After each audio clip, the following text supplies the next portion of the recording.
Hello and welcome to the Bite-Sized Gospel with Aneel Aranha. Today we will reflect on Matthew 5:27 to 30. Listen.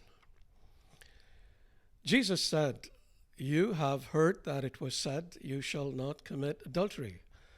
But I tell you that anyone who looks at a woman lustfully has already committed adultery in his heart.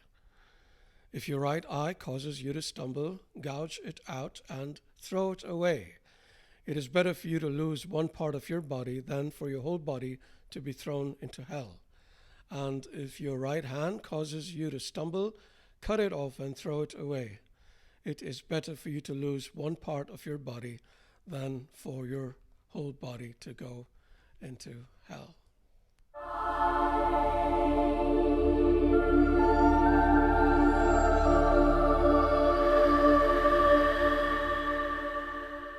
If you so much as look at someone with lust in your heart, you have committed adultery with them.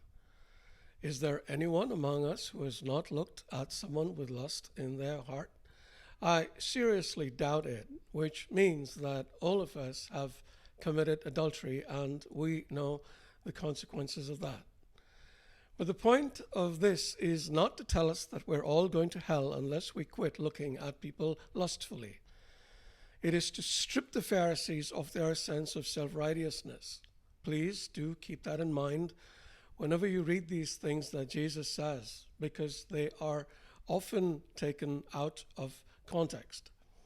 So you might ask, is it okay to look at people lustfully? No, of course not. But how do we stop? Well, first we need to want to stop, and that desire comes from understanding that people are not objects. They are persons just like we are, and as we wouldn't want others to objectify us, we shouldn't objectify others. The next thing to do is to change the way we look at people. Several years ago, God taught me a beautiful way of doing this. He said, "Look at them as I look at them, as beautiful beings that I have created in my image and likeness with the potential to do amazing things if you could help them." And for the most part, it works. When it doesn't, I revert to another method that God taught me, to turn my gaze toward Him and long for Him instead.